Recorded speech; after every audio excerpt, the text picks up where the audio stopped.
اچھا جی، مفتی صاحب کی طرف آئیں گے۔ مفتی صاحب مجھے یہ بتائیے کہ اگر کوئی شکار ہے غرور اور تکبر کا، تو وہ اس چیز کو کیسے ختم کر سکتا ہے؟ چاہے وہ مطلب اس کی ول ہے، خود سے وہ چاہتا ہے ختم کرنا، لیکن پھر بھی نہیں ہو رہا، تو کوئی طریقہ کار ہے ایسا؟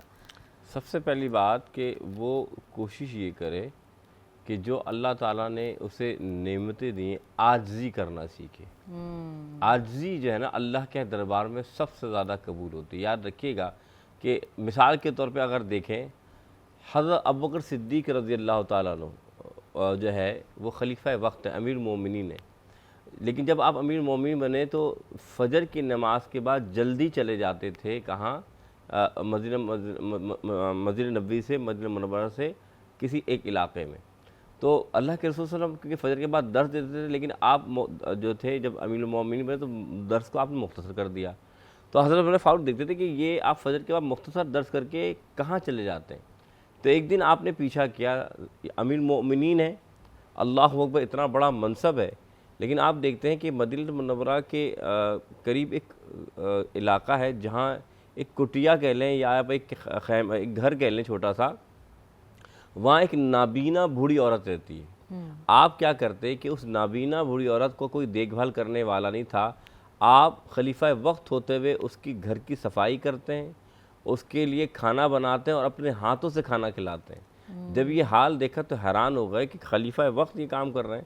یہاں تک نہیں، جب حضرت امیر المومنین کا انتقال ہوا سیدنا صدیق اکبر رضی اللہ عنہ کا، تو یہی عمل حضرت عمر فاروق نے کیا، لیکن جب آپ نے نوالا ڈالا نا اس بوڑھی عورت کے تو ان کے آنسو نکل آئے۔ انہوں نے کہا کہ لگتا ہے شاید سیدنا صدیق اکبر کا انتقال ہو گیا۔ تو حضرت عمر فاروق نے پوچھا کہ آپ کو کیسے معلوم؟ فرمایا کہ جب وہ مجھے کھانا دیتے تو انہیں معلوم ہے میرے جو دانت نہیں ہیں تو وہ چباتے پھر مجھے کھانا دیتے۔ تو آپ ذرا سوچئے، خلیفہ وقت ہو کے اتنی عاجزی کر رہا ہے، اپنے رعیہ کا اتنا خیال کر رہا ہے، تو جو عاجزی کرتا ہے اللہ تعالیٰ اس کی مقام مرتبے میں ہر لحاظ سے بڑا کر دیتا ہے۔ تو سب سے اہم چیز کیا ہے؟ عاجزی کرنا سیکھیں، انکساری کرنا سیکھیں۔ جب آپ کے اندر یہ آ جائے گا نا کہ اس کا مطلب یہ کہ آپ یہ نہ سمجھیں کہ میں سب سے بہتر ہوں، بلکہ یہ سوچیں کہ دوسرا مجھ سے بہتر ہے۔ بھلے آپ کو نظر آئے کہ وہ عقل و شعور میں یا مال و دولت میں کم ہے، لیکن آپ دوسرے کو کبھی نیچا نہ دیکھیں، کیونکہ یاد رکھیں اللہ ہی تعالیٰ ہے جو کسی بھی لمحے آپ کی کایا پلٹ سکتا ہے۔ تکبر اگر کوئی کرتا ہے تو اس سے بچنے کے لیے وہ کیا کرے؟ اور اگر حسد کوئی کر رہا ہے آپ سے تو اس سے بچنے کے لیے کوئی آیت بتا دیجئے۔ دیکھیں، سب سے پہلی بات ہے کہ اگر حسد ہو تو لا حول ولا قوت الا باللہ العلی العظیم، یہ مجرد نسخہ ہے، کیونکہ ظاہر سی بات ہے شیطان کا کام کیا ہے؟ یوسوس فی صدور الناس من الجنۃ، وہ وسوسے ڈالتا ہے حسد کے لیے بھی اور تکبر کے لیے بھی۔ تکبر کیوں آتا ہے؟ ہاں یار میں ان میں اچھا لگ رہا ہوں۔ حسد کیوں ہوتا ہے؟ یار یہ شخص بڑا۔ تو یہ کیا ہے؟